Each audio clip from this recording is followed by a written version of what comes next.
Welcome. Welcome to this fourth lecture, to the pre-recording of the fourth lecture of MCS 471, numerical analysis. So numerical analysis studies algorithms for continuous problems. So in this lecture, we introduce the important condition number. So the condition number will measure how difficult a numerical problem is, essentially linking forward error, the error on the output, and the backward error, the error on the input. So we start by defining these two notions. So when is a numerical problem difficult? Well, we will illustrate this on the root finding problems of polynomials. So two cases where that polynomial root finding problem is difficult are when roots are multiple, and also when the polynomials are hard to evaluate. And we will quantify that. So let's go into the general framework. So every numerical problem, every problem in numerical analysis actually has a numerical condition number.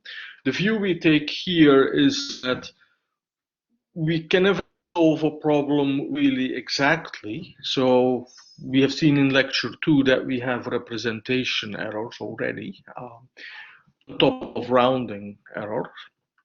So if we are looking at our problem as an output to an input, the connection by some solution map, some algorithm, then we have the idealized and rather boring picture of the left, that for every input there is a unique output. The reality is that the output is always different. So what we compute here denoted by the y bar is typically always different from the exact output. So, and we can formalize this. So in some sense, this is rather pedantic. So we have an exact solution, we have an approximate solution. And the difference between the two is the error. Nothing much to it, but there is also the backward error. Therefore, we talk here about the forward error. So by default, we are interested in the forward error, in the error, but there is also the backward error. And why is the backward error interesting? Well, that will become clear, I hope, later in this lecture. So we can say that we are always having approximate solutions. So that's now the picture at the left. But we could also take a different view. We could say that the approximate solution that we computed is the exact solution of a nearby problem. So we haven't really solved the original problem, but we have solved the problem that's kind of different to it, but hopefully it will be a nearby problem. So we have in the space of the inputs, we also now have an X bar. And if we apply the exact solution algorithm, so assuming that we work with exact arithmetic, then actually we get the Y bar. So, and the difference between X and X bar, between the two inputs, so the given input and the approximate and the inverse, if we can invert the solution map applied to the Y bar, then the difference between these two x's is actually called the backward error. So the definition key point is the formula at the very end, but there is all the different actors in this sentence. So we have the exact solution, the exact input, the approximate output, and the modified input, so that the approximate solution is actually an exact solution. That is the framework that applies to all problems that we will consider in this course. We will apply this to the root finding problem, where on the output you have one number y, which is a root, and on the input you have a coefficient vector, so the coefficient vector of your polynomial. So the x and y here, one can see them traditionally as numbers, but they may very well be arrays, not at all of the same dimensions. Okay, so let's apply this now to the root finding problem. So we have now our input, which is f. So we have an equation, and the output is not y, but it is r. So we have the space of the roots, which is the output space, and we have the space of the equations. So we find an approximate root, denoted by r bar, and then we want to somehow have an idea about the error on that root. Well, the error on the root is the exact root minus the approximate root, or we can write the exact root as the approximate root plus the error. So we can actually now also, so the delta r, so the absolute value, is the forward error. So actually it is the absolute forward error. So later we will go back to the relative errors. So we want to relate the forward error to the backward error, but let's first see what is the backward error here. So we have now our approximate root, and we want to find an equation that is close to the original equation, for which that close by equation, which we here write as the f bar, is actually the equation at which we have the exact root. So here we are focusing now at this relationship. So in some sense we have the approximate solution that will not really make the equation entirely zero, but we have this exact relationship now. And we want to find what is this f bar, or what is actually the delta f. Turns out that if you look at it, we don't really know what is the equation. It might not be even a polynomial, but actually there is a surprisingly straightforward answer to this seemingly very complicated mathematical question. If you consider the equivalence, that f bar is f minus delta f, and these are actually equations between numbers now. So the delta f at the approximate root, which is actually saying how much should you change the original equation such that the r bar actually changes that makes that modified problem exact. Well, this is the answer here. So the main observation is that if we evaluate the approximate root at the given equation, then that actually gives us the backward error. So the backward error is how much you should change the input to make the exact root, to make the approximate root the exact solution. And this is all formal, but suppose that you evaluate the function or the equation and you get 10 to the power minus 4. well, then you just subtract from the original equation 10 to the power minus 4. And you say that this is now the equation that I have solved.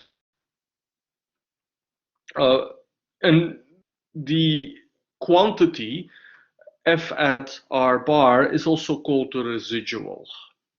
So we solve an equation, make the equation vanish at the point. The residual is actually what remains of this solution process. Evaluating an equation is what every algorithm does, and also actually what every algorithm returns as a measure for the accuracy. So we've done this with the bisection problem, we've done this with the fixed point iterations. Plain common sense. So what we are doing, what the definitions are, is just trying to formalize what we have done so far. And now we get actually to the main question. So here these pictures, these diagrams between the space of the inputs and the space of the outputs. We actually, if we have an error on the output, we know that we have solved actually a nearby problem. And we would like that, so the backward error, so we do not know the forward error. So that's the key point here. But the backward error can be very easily computed. You just evaluate your polynomial or your equation again. And that gives you a measure on how the forward error is. But we don't know the exact root, so we can't really know the forward error. So the question is that if our algorithm returns to us the backward error, how accurate is this? How meaningful is this? That's the central question. Okay, before we go more into more theory, so the terminology between forward and backward error was applied to define the problem. So the main problem is here, is the backward error essentially a good predictor for forward error? Let's look at some examples. And let's look at examples where things are not going very well. So when the bisection method was introduced in the last lecture, we had two stopping criterions to deal with very, very flat functions. And here you see function that is actually very flat. So flat functions, if you want to make them, there is a recipe. Here you see the formula. Around 1.5, the function is very flat, and the polynomial has a triple root at 1.5. And you can see finding a root here, well, you can of course say it's 1.5, but you also see that around this, the solution there equally comes to 0. And the next plot to us is actually indistinguishable from the previous plot, but it is an entirely different problem. So here we also have a very flat function, but this polynomial now has 3 distinct roots. And we have again the 1.5, but we have nearby solutions. And those nearby solutions are going to confuse any numerical root finder. And we want to quantify how bad it can be. So typically we want to compute our answers to a certain accuracy. What is the accuracy what is the best accuracy we can hope for if we have to deal with, say, a flat function like this? All right, let's do some calculation. So we will compute the forward error and the backward problem. This is a problem that we made up ourselves. So we actually know what is the forward error on the roots. So we can actually say that we wanted to solve P, but we work with Q. So the error on the roots, we will not actually find 1.5, but we will find something that is nearby. Now, what is the backward error? Suppose that we were actually not very, so if we expand, so we work with the fully expanded polynomials. So this is a numerical class. So we will give the coefficients as coefficient vectors, not as symbolic representations. Of course, if you look at this P, then you can read off the root, no point. So we actually will see the coefficients. And let's compute now the difference. So if you are working with Q instead of P, then you can see that the errors between the coefficients is actually of 10 to the power minus 4. So the error here on the input space, if that error is 10 to the power minus 4, so actually we should see this the opposite way. So we are starting from modifying the problem, then actually this corresponds to a much smaller modification of the input coefficients.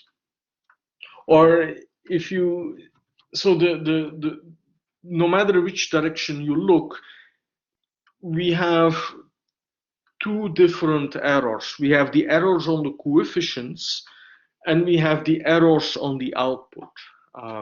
And the main important thing numerically to see is that 10 to the power minus 2 is a much larger number than 10 to the power minus 4.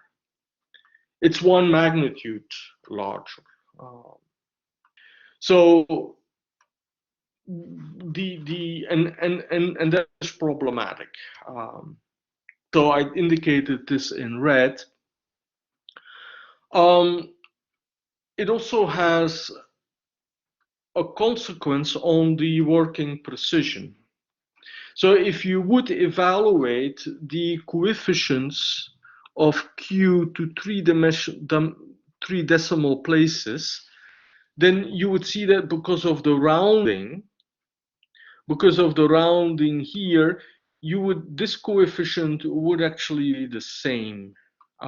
So Q and P are indistinguishable from each other up to 3 decimal places.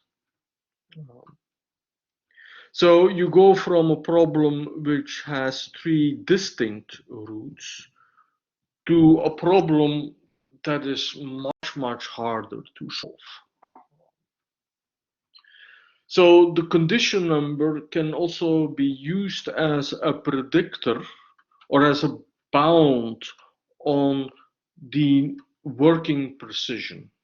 So with hardware double precision, we are limited to 16 decimal places.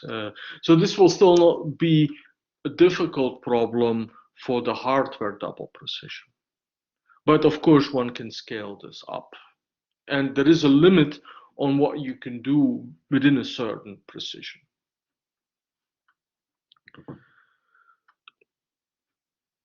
All right, let's try to get to a formula. So conditioning, as we indicated before, is a property of a problem. So this is very fundamental. We have already seen 2 root finding methods, but some methods converge faster than others. But you have difficult inputs that will cause problems for any algorithm. And this can be made more precise, and that this is done on this slide here, where we apply calculus. And it's probably not so surprising that we will end up looking at derivatives. Derivatives that measure, as you undoubtedly remember from calculus, derivatives measure the rate of change. So we are interested to see how the errors on the input to our problem, how accurately do we know the input coefficient, what effect this has on the output. So making this formally results in applying Taylor series. We will expand Taylor series up to the first order, including the first order. The second order will have the delta r to the power 2 sitting in there. So our errors will be never much larger than 10 to the power minus 2. So delta r to the power 2 will then be 10 to the power minus 4, which is negligible compared to the 10 to the power minus 2. So applying the Taylor series to the equation, so we have the equation here that actually relates the error, the forward error.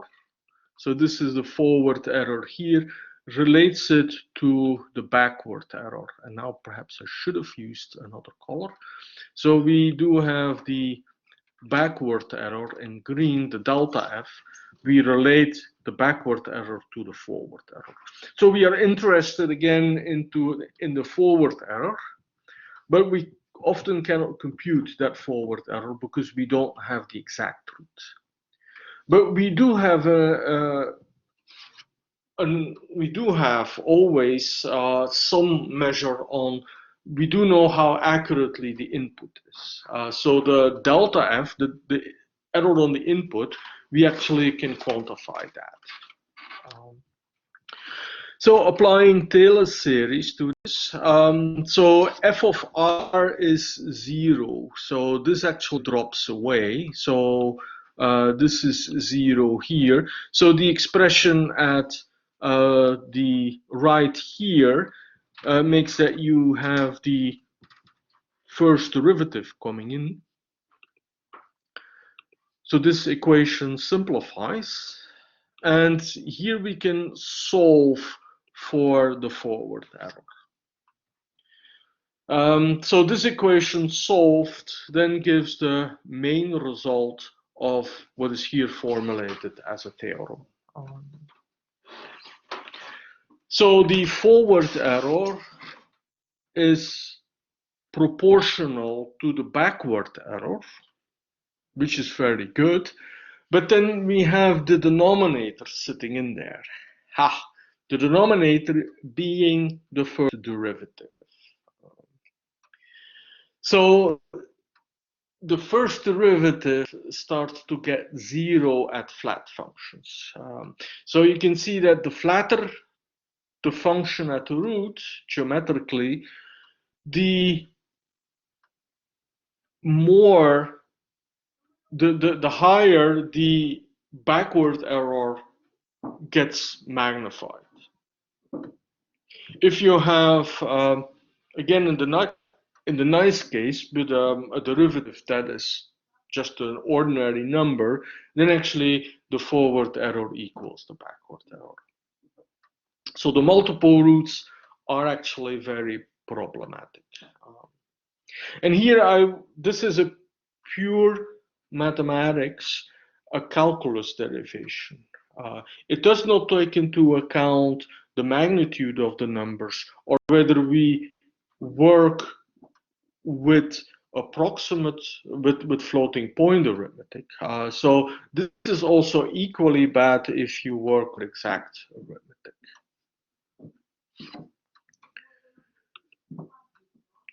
So here is now a first exercise. It is just reworking through the first example, but instead of the 10 to the power minus 2, we have 10 to the power minus 3. Prediction, does the backward error become now 10 to the power minus 6? Well, that's the first part that you have to find out. Expand the polynomial and compute the errors on the coefficients. See how close this polynomial p now is to a polynomial with a triple root. So this is now the polynomial that we take on input. You may assume, for example, that we work with a polynomial within coefficient vector where there is some noise on the input coefficients. So can we, if we have approximate solution, so here actually we know that we have a root, how sensitive is this root to the input?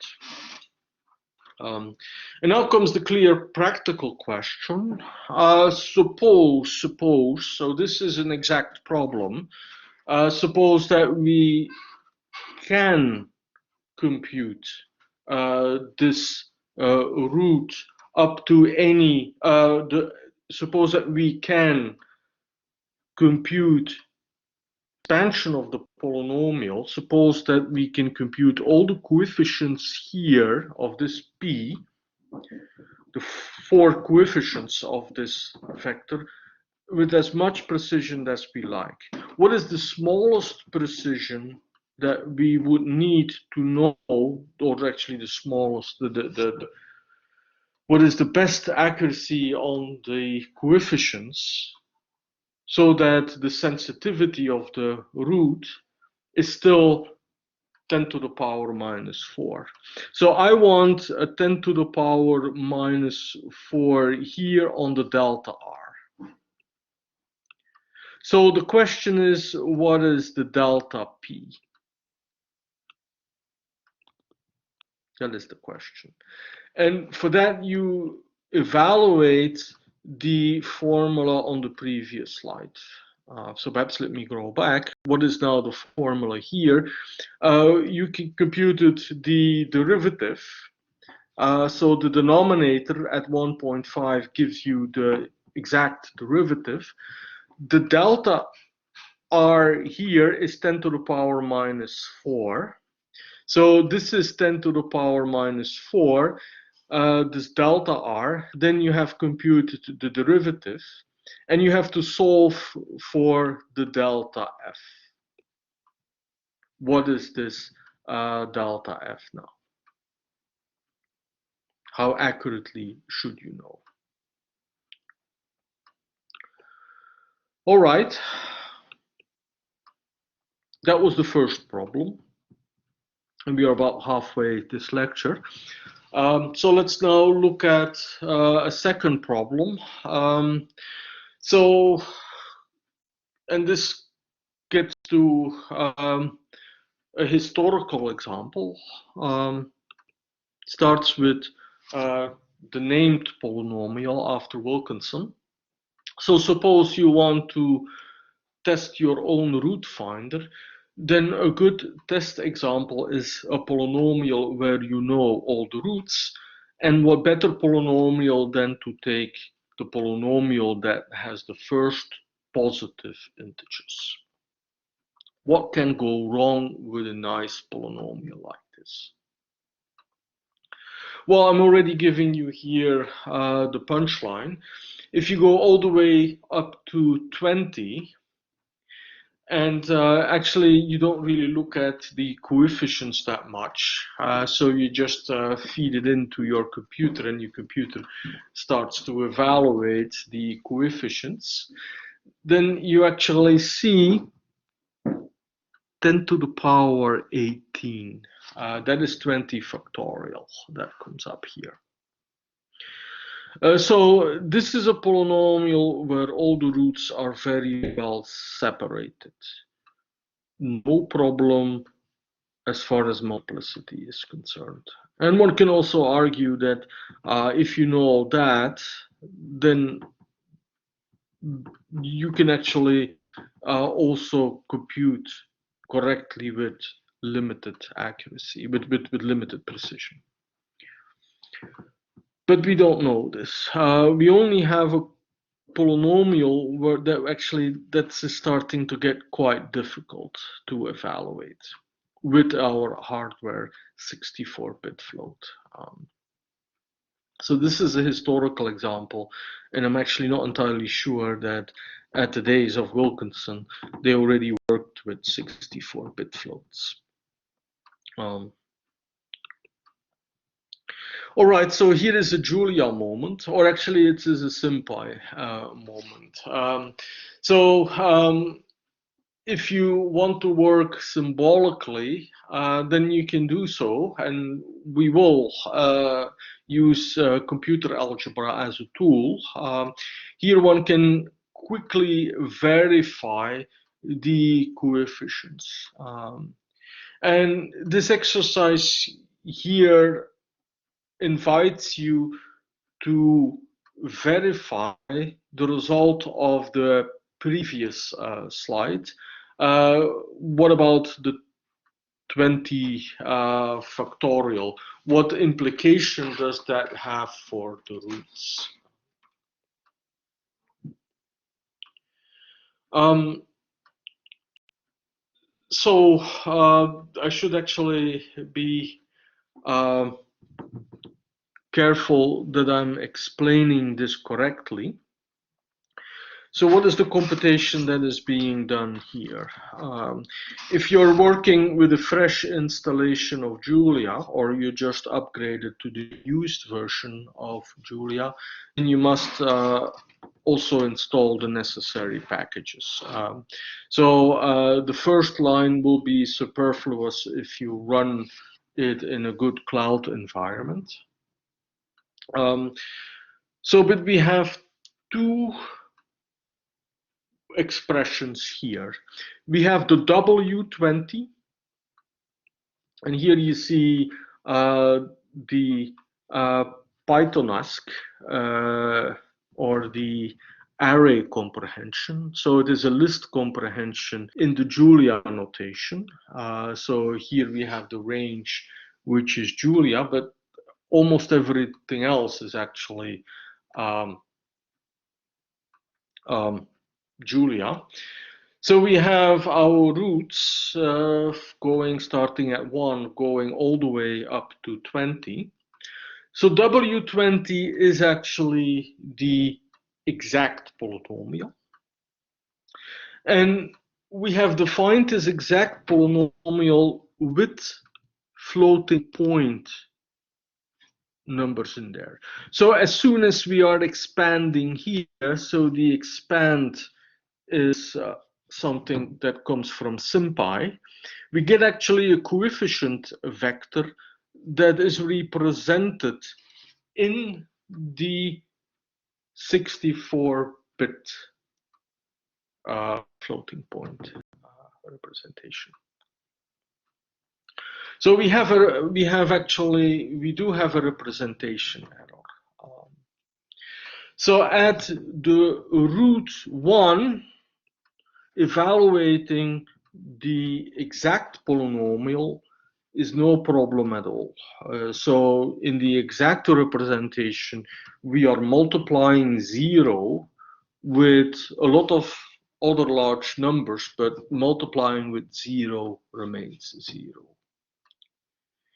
However, if we multiply, if we are doing the exact same computation on the expanded polynomial, then we end up with something that is very, very far from 0. Do this in a for loop, and do this for all the 20 roots, also for the other 19 roots, and see what happens. So even evaluating this polynomial with floating point arithmetic is no longer trivial. here I'm doing the evaluation with the subst command from SymPy. One can also look into the algorithms, apply the algorithms that we have seen for in the very first lecture, the algorithms on polynomial evaluation. But that's more a computational project. So the exercise here asks you simply to re-experience the difficulty with the polynomial evaluation. Here we work with 64-bit floats. The next exercise will be on, well, we are now well in the 21st century, and multi-precision arithmetic is no longer a problem. Instead of the 64-bit arithmetic, how high should our precision be to solve this problem? So that's then the game that we can play. So let's now come to the central part. So I'm going now into the last 15 or 14 minutes of this lecture. Still having 4 slides. Now I'm getting into the central notion of numerical analysis, that of a condition number. So we deal with continuous problems, and we can ask ourselves, how sensitive is the relative error on the output to relative errors on the input? So that sensitivity is measured by the condition number that we will here denote by kappa. So if kappa is small, then the relative error on the input does not cause problems on the output. So if we evaluate a polynomial at an approximate solution and we get 10 to the power minus 16, then we can be sure that, or can almost be sure that also the error on the root is 10 to the power minus 16. So we have computed then accurately. Now, if the kappa is large, then the error on the input can dramatically be magnified. So it is an upper bound here. So it does not mean that a large kappa will always lead to large errors. No, not the case. There is also the last case here. So we have well-conditioned, ill-conditioned, and an entire gray area in between, depending on the working precision.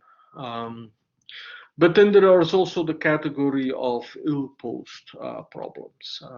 So a multiple root, when, like in the examples earlier, is actually a case that is ill-posed. So you should not solve, if you have a problem, if you have a multiple root, you have to reformulate it. At a multiple root, the derivative is 0. So instead of looking for the root of the original equation, look for roots of the derivatives. So we have 3 cases, problems that you cannot solve that are ill-posed, problems that are very difficult to solve, ill-conditioned, and problems that are easy to solve. And that is independent of the algorithm that you are using. So this is for any numerical problem. So for all the numerical problems that we consider in this course, we will work with condition numbers. Now we can measure this. So we can actually, so these condition numbers, so there is the notion of ill-conditioned and well-conditioned. This can be quantified, can be made very precise. So we had already the sensitivity of the root finding problem, and that actually was giving us the exact root. But we are interested in the relative root. So we are going to take the magnitude of the root into account. So again, so we've seen with the relative root, it's problematic if you here are looking for 0. and you cannot divide by 0. But if you look for 0 and you know it is 0, then you're not looking for it. It's the same problem that you are not having when you don't have any money. You cannot lose any money. We assume here that whenever we talk about relative error is that we have actually something that is non-zero. So when we divide by r, we are isolating r, and we can do this here with a trick. We want also the relative error on the input. So we are dividing by f, and then we are compensating multiplying by f. So it seems that we are actually complicating the problem, but we are not, because we have here at the left the relative error on the input, and at the right, what I'm here circling in green, is the relative error on the input. So at the right in green, we have the relative error on the input. And if you have a good algorithm that does not magnify the rounding error, then you can take that to be the working precision. So that is typically 10 to the power minus 16. At the left here, we have the relative error on the output. So the relative error, typically how many decimal places in the root, when we look at the number in its full glory, how many decimal places in the output can we trust? Well, the condition number is going to tell us. So if the condition number is 10 to the power 8, 10 to the power 8 times 10 to the power minus 16 is actually 10 to the power minus 8. So we can lose half of our working precision if the condition number is 10 to the power 8. And how can it be 10 to the power 8? Well, if you have very huge coefficients. So the measure, so the numerator gets larger and larger, so the condition number gets actually larger when the numerator increases. It also gets larger when the denominator decreases. So in particular, when the derivative is getting 0. And the magnitude of the root actually also plays a role. But the magnitude of the root, this is something that you can control. Remember the number line in lecture 2, when we said that between 0 and 1, there are a lot more numbers than higher up. So if you know that your root is around 10 to the power 5, well, you divide all your numbers, you change the scale of your operations. So you may actually assume that the r, the root, is always around 1. All right. I've tried to indicate already what the 3 factors are in the condition number. The obvious one is the derivative. So if you're close to a multiple root, then think about reformulating the problem. When to reformulate the problem, that is often up to the application. So sometimes it is better to treat all your roots as one multiple root instead of dealing with clusters of roots. Sometimes it may not. The other difficulty that we have considered, like with the Wilkinson polynomial, is simply the size of the coefficients. So the question, so we can take the size of a number, but how can we take the size of an equation? So that is actually the question that probably should have occurred to you on the previous slides. You can write absolute value of f, but how do you take the absolute value of an equation? Well, you can take the largest coefficient in a polynomial, if you see this polynomial, if your equation is a polynomial. So that actually the largest coefficients is a measure for the size. You can also add up all the coefficients in absolute value. That's another metric. You can also, if you don't have a polynomial, you can take the largest value. If we deal with a continuous function over an interval, we can take the largest value of that function in the interval that encloses the root. So the size of the equation, the size of f, essentially measures the difficulty of evaluating your equation. Then the second factor is kind of in between.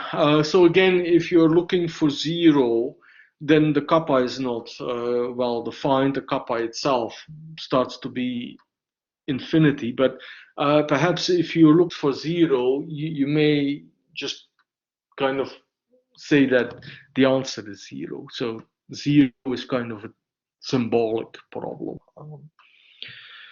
All right, then one last slide with an exercise. So assume that you work with a hardware 64-bit default precision, and you can afford to lose half of your working precision. So assume that we want all the roots to be known at least 10 to at least 8 decimal places. Now, without actually running any root finding method, we can actually compute purely symbolically. So this is a SymPy equation. So the precursor to this course is MCS 320. Or you can even do this by hand as well, which I wouldn't really recommend, but the formulas are on the previous slides. So you can evaluate the formula at all the roots. And what is the threshold degree? So there is, given the formula, what is the degree, how large can the degree be for kappa to become larger than 10 to the power 8? All right, so this is the last exercise. So the 10 to the power 8 is a reasonable value, a reasonable threshold for a condition number within the default precision of 64 bits. One can, of course, phrase the question then differently. Suppose that I want to solve the Wilkinson polynomial up to degree 20. How much precision should I be taking? So that's the different question if you want to use the big float. So we'll stop this lecture here. So importantly, we have seen the notion of condition number.